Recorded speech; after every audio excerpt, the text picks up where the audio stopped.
This is One Man's Family.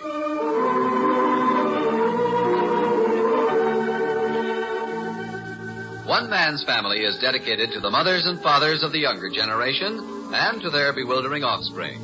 Today transcribed, we present Chapter 13, Book 71, entitled End of a Summer Saga. In just a little while, all the Barbours are going to arrive back in San Francisco. Vacation at the Sky Ranch finished for another year. Just now, at the top of the family home at Seacliff, Joan is packing her bags and saying goodbye to Paul. Paul, will you help me close this suitcase? My goodness, somebody's going to have to sit on it. What happened? I don't know. When I moved over here, everything went in. What's this sticking out the side there, Joan? Oh, yeah. That's it. Now, when I press down on the lid, you snap it shut, huh? If you can press it down. Here we go. Close the snap, honey. Ah, good. Now, press on this other side a little more, and... There. Well, I guess that's all of me, Uncle Paul. All put away and ready to be sent home. Not all of you, honey. All that counts. I disagree. I have a theory that when a person's been happy and well-loved, they leave something of themselves behind. An aura, a vagrant perfume. Something like a memory, only more substantial. You mean the ghost of Joan will still be here to haunt you? Maybe she will. Shall I close your other case? Oh, not yet. I'm sure to find something else I've overlooked. Well, there's no hurry. Sit down and take a blow. You've been buzzing ever since you got up this morning. Yeah. I suppose they'll all be arriving from the Sky Ranch pretty soon. Yeah, I suppose so. Golly, it was fun having a job and going down to work with you. I enjoyed it, too. I just dread the thought of going back to school. Look ahead. Another year you'll be in college. You'll like that. I guess so. Uncle Paul. Yes? This is the most wonderful summer I ever had. I love being up here at the top of the house in Teddy's room, right next to your studio. Well, think what you've done for me. It wasn't boring for you having me around? What? A feeling you had to be here every night with me forever on your hands? You don't want me to go over that again, do you? You know I had the time of my life, that I enjoyed having you, and I'd have been very lonesome without you. There, that's the last time I'm going to say it. All right. Oh, I've got something for you. I almost forgot. Just a minute, Uncle Paul. Oh, here now, Joe. Oh, it isn't anything, really. Just a gag, kind of. I should have had it wrapped up and made it look more like a present. Well, I can't see it behind your back. Here. It's a picture. I had it framed. Why, Joan. Picture of you and me. Oh, it's just a snapshot. I had enlarged. Why, it's perfect. Thank you. When was it taken? Oh, remember when Ken took that snap of us out of the airport about 2 weeks ago at lunchtime? Oh, you've written on it. To my Uncle Paul, who helped me find myself. Much love, Joan. I can't tell you how much I appreciate this. It was such a thoughtful thing to do. You know, ever since I've been in Teddy's room, I felt a little jealous of all those pictures of you and her. It won't be so bad now that I have a picture, too. Do you think I'm awful to have a feeling like that about Teddy? Why, of course not. You know what I was thinking now? What? The tremendous strides you've made. It's wonderful. I can't get over it. At the beginning of summer, you couldn't have said the things you've just told me, you know it? About Teddy, you mean? Oh, that and a lot more besides. Remember when you moved in up here several weeks ago, how you asked me questions about those pictures of Teddy? Yes, and I felt jealous then, but I didn't want to let you know it. Exactly. Now you're not afraid to talk about it. How much healthier that is than to push the thought down and feel that it was wrong to have such a feeling. Yes, you come along, honey. Uh-oh. Hey, in there. Oh, golly, they're home. Come on in. Oh, hi, Cliff. Hi, kids. We just got in from the Sky Ranch. Vacation's over. Are Claudia and Nicky downstairs? They were behind us driving down. They might not have arrived yet. I don't know whether they were going to stop by here or not. I imagine they went right on to your place, Joe. Oh, I was hoping they'd stop here. Well, I got to help Dad with bags and stuff. I just run in to tell you we'd arrive. I'll be with you right away and lend a hand. Okay. How's Mom? Oh, she's fine. She went right over to Jack and Betty's to help with the triplets and the rest of the kids. I'll see you downstairs. Yeah, leave the door open, Cliff. You all right? Well, Joan, I guess there isn't anything more for us to do up here. Should we take my bags down now? Oh, I'll run up and get them later. Why don't we go down and help out? I'll run you over to your house if Claude and Nicky don't come by. All right. Huh? What's the matter, honey? I wish I didn't have to go back home. I've been so happy up here next to you. I know, but you remember all our talks about looking at things realistically? Making an effort to distinguish between our childish, immature dream world and the world we have to live in? Remember? Yes, Paul. Well, this is a test. Up here with me represents your dream world. Going home represents reality. You belong with your mother, Nicky, and they need you. And after a little, you're going to find that you need them, too. Oh, it isn't that I don't love them. I do. I love them more than I ever have. I think it's just that not being here in the evening to talk to you anymore, to put your pajamas out for you, to have breakfast together and rush off to work. I'm going to miss it like anything. That's just temporary. You're going to find a lot of new things to replace all that. You're going to have a whole new outlook with your mother and Nicky. You're going to find that they can be fun to do things with, too. Oh, I'm going to try, and I do want to make them happy. You want to make them happy. You see, already you're thinking of them and not yourself. Wonderful. Don't worry. You're going to be okay. Believe me, you are. Come on. We're going downstairs, huh? Yes, Uncle Paul. It's funny how sure I am of everything when I listen to you.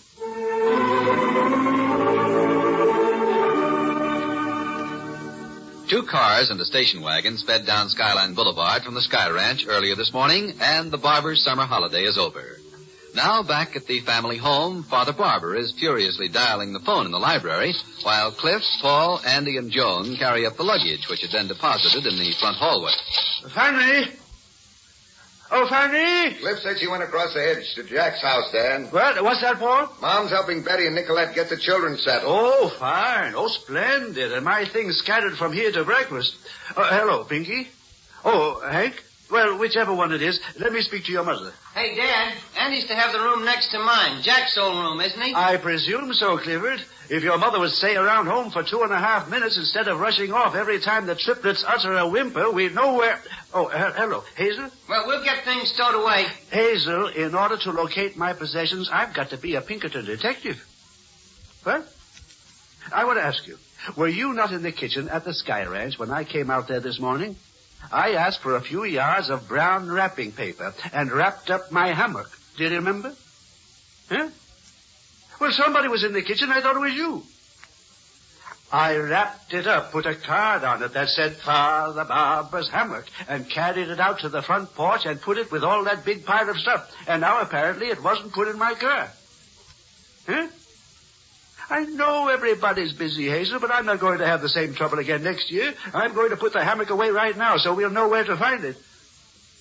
All right. I'll phone around and see whose car they put in. Who slammed that door? Sorry, Dad. Andy just went out. Oh, yes. Oh, we have a boy in the house now, Hazel. Hey. Oh, she hung up. A good father trains his son not to slam doors, Clifford. I'll get right on it, Dad. You find the hammock? No, I did not find the hammock. Who are you calling now? That's a very reasonable question, Clifford. I have not been home 5 minutes, and now I'm phoning my wife, who has a way of vanishing into thin air. She's over at Jack and Betty's helping Nicolette. I know. Anytime she's missing, she's over at Jack and Betty's. Oh, hello. Who is it? Oh, Nicolette. Let me speak to my wife if you don't mind. Upstairs, Clifford. Oh, thanks, Joan. Get this little bag. That's all, I guess. No, that linen is Hazel. Somebody left it here by mistake. Oh, gee, I've enjoyed being in Teddy's old room this summer.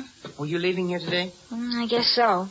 There's a general feeling in the air that a girl ought to live with her own father and mother. Instead of uncles and grandparents, all of whom are softies, huh? Mm-hmm. Oh, is this your room now, Uncle Cliff? Yeah, it's pretty nice, isn't it? You know, when I got back from the hospital and saw the wallpaper changed and that new rug, I couldn't figure out what had happened.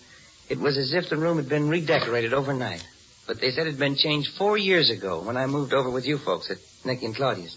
You still haven't any memory of all those lost 11 years? Not one wisp of memory. Oh, this is going to be Andy's room, Jack's old room. Oh, keen. Oh, it's a nice room for a boy, right next to his dad. Oh, we'll sure miss Andy over at our house. But he'll like this. Hey, Joan, where are you? Oh, in here, Paul, in Andy's room. Turmoil downstairs. With Dad in the middle, I bet. Claudia's line is busy and Dad's pacing the carpet. What the diggins happened to his package, anyhow? I didn't see it. Oh, look, Uncle Paul. This is going to be Andy's room. Yeah, I'm going to build in some bookcases over there for him, Paul, and I swear to you I'm going to read aloud to him every night. Books like Hans Brinker and Tom Sawyer and the Three Musketeers and... Oh, hey, what happened to the copy of Treasure Island? It was with my stuff, wasn't it? Oh, Cliff, I'm sorry. What? I thought that was Pinky's book. I put it in Hazel's car. Oh, that's all right, Joan. All of us are at 6s and 7s today. I'll run over to Hazel's and get it after a while. Now, whose book is this? Oh, Pinky, Margaret, whose copy of Treasure Island... They've disappeared, Hazel. Honestly, Dan, now where have they gone? Don't they realize all these things have to be put away? You know, Hazel, I was just standing here wondering about that, and I think I'm going to be charitable. Now, what's that mean? Well, I was trying to put myself in their place when I was a youngster. I remember we'd come home from a summer trip, unload on the back porch, and all of a sudden I'd get an unbearable yearning to see Stinky Peters. Oh, Stinky Peters. He was my boyhood pal. His father was a tanner. Oh, I see. Well, they've gone, but there's nothing to worry about. You know, and we'll see them again? As soon as they're hungry. Right as rain. You've answered the question, lady. You win the jackpot. And here it is. 4 suitcases, 2 sleeping bags, a saddle, boots, Pinky's box of pine cones. What in the world do you suppose he brought those home for? Who knows? Blankets, towels, soil, laundry. Well, Dan, let's get at it. Say, here's an idea. We could put the kids' stuff right smack in the middle of the living room floor and see how long they'll walk around it. Well, we'll have to move it for the Christmas tree in December anyway, so we might as well take it upstairs right now. Oh, hello. Here comes Claudia up on the porch. Door's unlocked.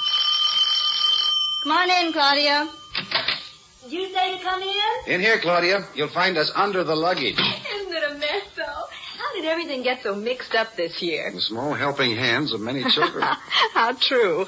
And where are they now? Ah, yes. Not a chick, no child on the horizon. Isn't it always that way? Always. Oh, Hazel, here's your compact. It got in my bag somehow. Oh, thanks. And Dan's hat. And isn't this Margaret's underwear? I'm afraid it is. And whose T-shirt? Hank's. Oh, dear. I suppose you've heard the latest catastrophe in the family, Claudia? Oh, no. What now? Father's lost his precious hammock again. Oh, no, not again. It rounds out the summer beautifully, doesn't it? Well, I was in the kitchen up there when he came out and got some wrapping paper. And you should have seen the card he printed. Father Barbour's Sky Ranch hammock, do not touch. Do not touch. With exclamation marks all over it. So I presume nobody touched it. I don't know what we'd ever do without him. Isn't he wonderful? Oh, poor Dad. Has he forgiven Margaret yet? No. And you know, I really think something's happened this time. Well, if I heard a little girl say she had me right in her pocket, I think it might cool down my ardor just a little. I hope Margaret learns a real lesson from this. I did feel sorry for her, though, when we left this morning. Did you see what happened, Claudia? No, when?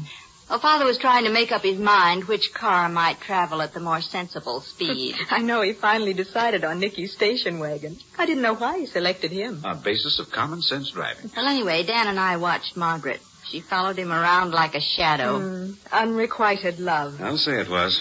And then when Mother and Father got into the station wagon, she stood almost in front of it, idly looking off toward the mountains, scuffing one shoe, swishing her skirt a little, waiting for him to call to her. Poor darling. Hazel, he just doesn't realize how severely he's punishing her. That's our Father.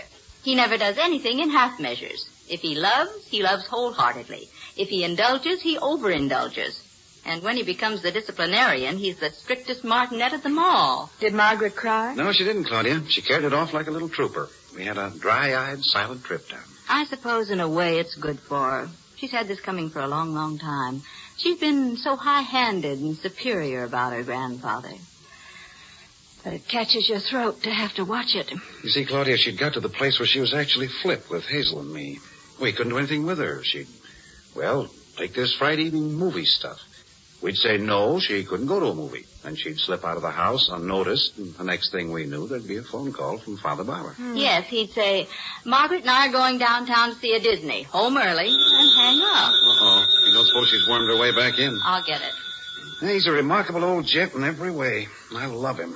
But there are times when I... When you what, Dad? Oh, when I think it might be a good idea to get off by ourselves for a summer. You know, just our own household. We tried it once. No good?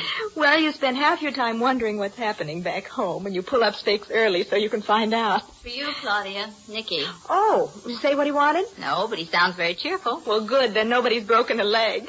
He probably is wondering why I haven't got back home. Well, he didn't sound like a husband feeling sorry for himself.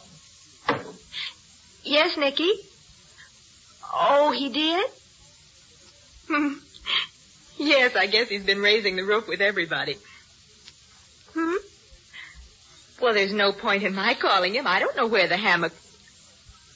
You what?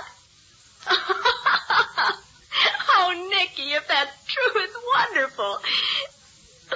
Well, did you tell Dad I was over here? Maybe he'll call me here then. I'll suggest that he phone the ranch. All right, darling, thanks. I'll be home in a little. Bye. Well, something certainly struck you funny. Dad's still on a phoning binge, determined to find his hammock or know the reason why. He called Nicky? He talked to Nicky, but he actually wanted me.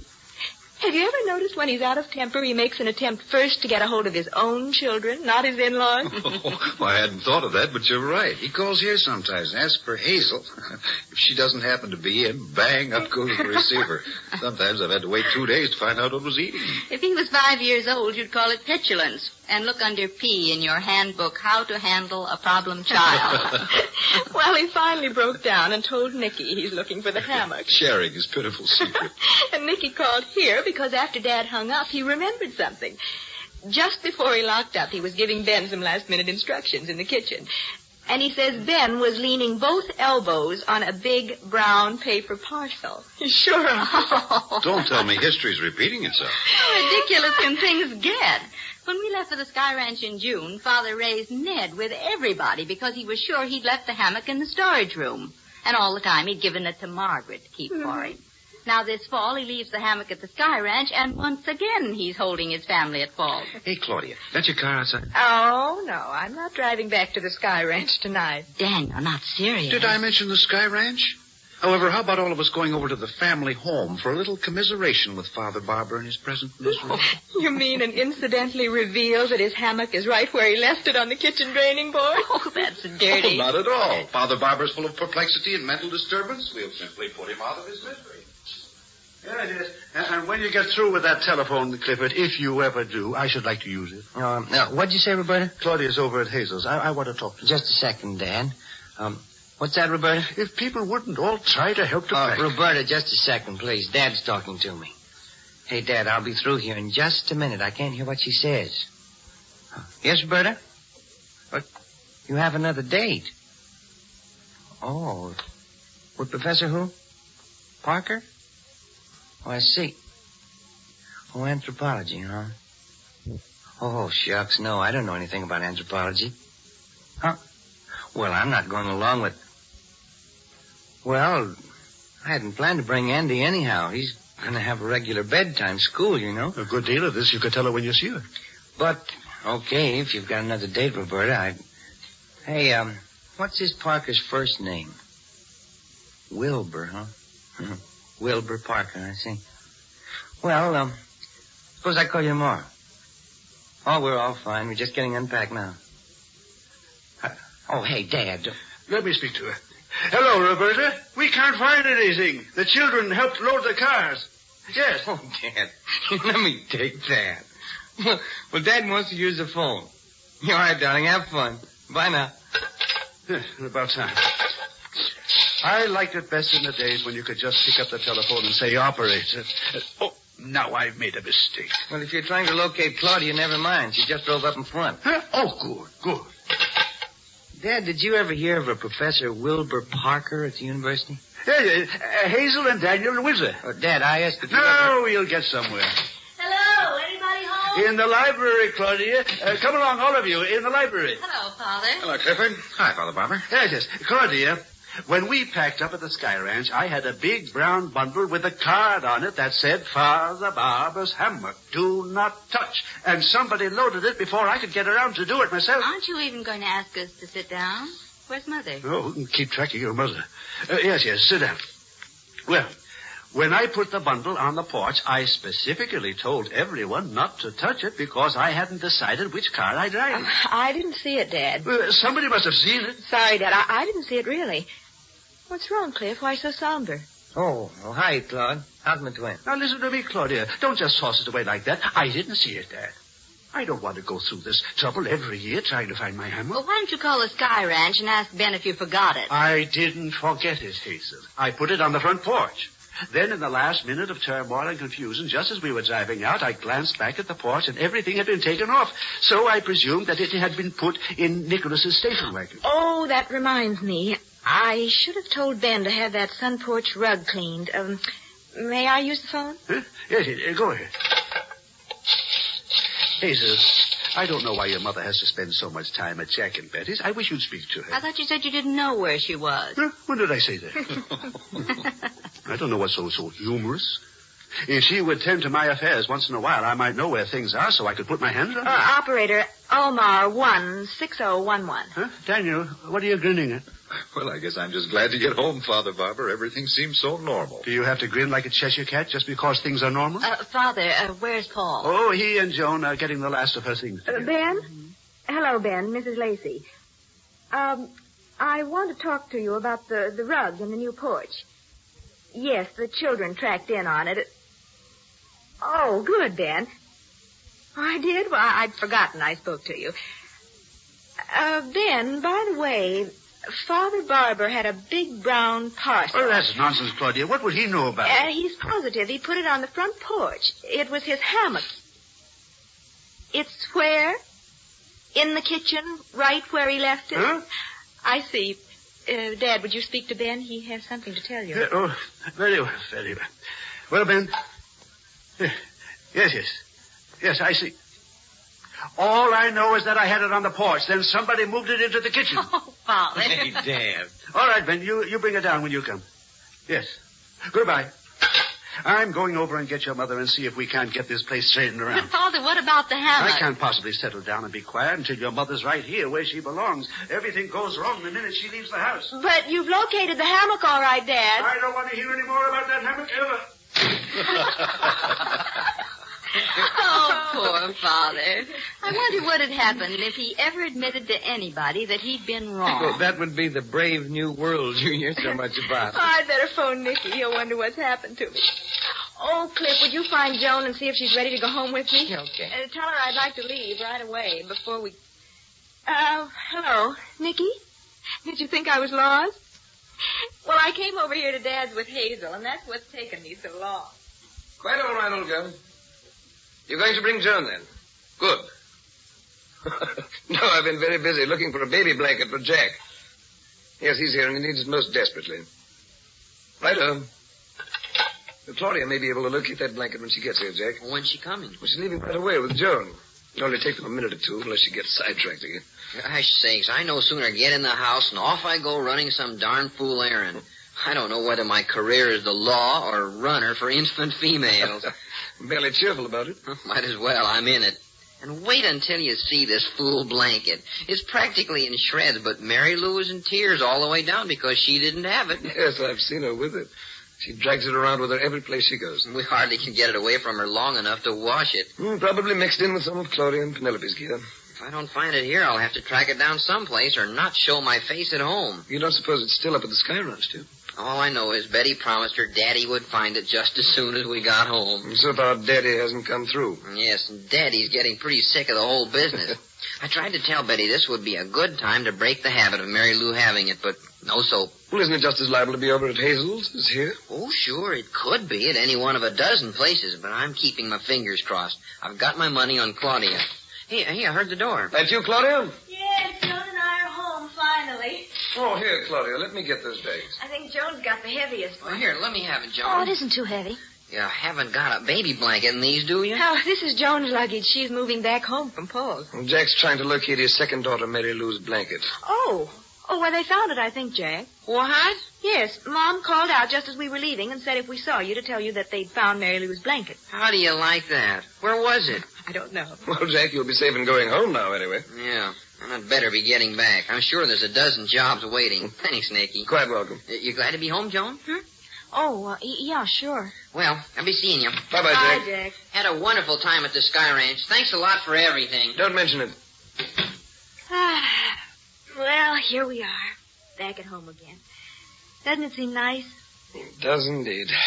Where's Penny? Out in the kitchen with our Mrs. McCullough, I believe. Ah, yes. Positively everything is back to normal. Except Skippy. Quite. Penelope's going to miss him. We're all going to miss him. What are we going to do with his little boy's room? That I refuse to consider at the moment. Well, Joan, how's it strike you being back?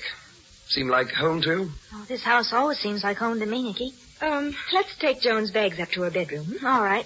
Here, I'll take one of these bags. Here, let the master carry the luggage. Here we go. I think he wants to show us how strong he is. Well, why not? Now, if you two lovely ladies will lead the way up the stairs, if you please. Come along, Joan. Joe, you look like a couple of sisters walking along there. Well, that's a pretty thought, Nicky. Joan, dear, I think you've grown a little taller this summer. Oh, I thought I just about stopped growing. Or maybe you're just thinning out a little. Getting into the dips and curves department. What would you say, Nicky? My dear, at this moment I'm concentrating on these stairs. I don't fancy a tumble with his luggage. Oh, here, Nicky. Keep going, Joan, dear. Keep going. Ah, there. The house needs airing out and a thorough cleaning. Oh, I'll get the door. Go ahead, Nicky. Good girl. Oh, let's get some of the blinds up. It's so depressing with the shades all gone. There, that's better. Oh, I'll get this one, Claudia. Any special place you want these bags, Joan? Oh, that's swell right there. Thank you, Nicky. You're quite welcome. And now, if you two charming creatures will excuse me, I'll go take care of a few masculine chores. All right, Nicky, darling. I'll go in and get our things straightened around just as soon as Joan's settled. No hurry as far as I'm concerned. It's jolly nice having you back with us, Joan, my dear. We've missed you. Gee, thanks, Nicky. I missed you, too. Well, now, go on down. Be tinkering around below stairs if you want me. All right, Nicky, darling. Well, Joan, you had quite an experience this summer. Come on, Claudia, and sit down for a minute. Oh, here, sit here on the bed. Do you mind? Of course not. I'd love it. Did you really like working? Oh, I didn't work very hard. It was an easy job. And you enjoyed it? Oh, I adored it, Claudia. I hated to leave. Well, maybe you can do it again next summer, darling, if you feel the urge. Could I? And could I stay with Uncle Paul again? Oh, we'd have to talk to Paul about that. And next summer is a long way off. Yeah, I know. Darling, tell me something. I'll try, Claudia. Are you sad about coming back to Nicky and me? Why do you say that, Claudia? Am I acting funny or something? I don't mean to. No, you're not acting anyway. You seem a little quiet and pensive, that's all. Oh, I'm sorry. I'm not getting after you or anything like that. That isn't it. I just wondered if you were happy. Are you? Yes. You seem to be in such wonderful spirits all summer, and I sensed that you seemed a little depressed today. Well, You did want to come back home, didn't you? Yes. What is it, Joan, darling? Don't you want to tell me? You know how much we love you, don't you? Yes, Claudia. It was hard to leave Paul. Is that it? Yes. Oh, he was wonderful to me. I know. He's a wonderful person to be close to. You aren't the first girl to break her heart over him. But, darling, we love you, too, here at this house. We hope we can make it so you wouldn't rather be someplace else. Oh, I wouldn't really, because Oh, Claudia. There, darling. It's all right. Go ahead and cry. Here, put your head down. Let me hold you. I've wished so many times you could do this. That's what a mother's for, John. Maybe you're just finding that out. Paul said I was learning how to love, and oh, I do love you, Claudia. I do love you.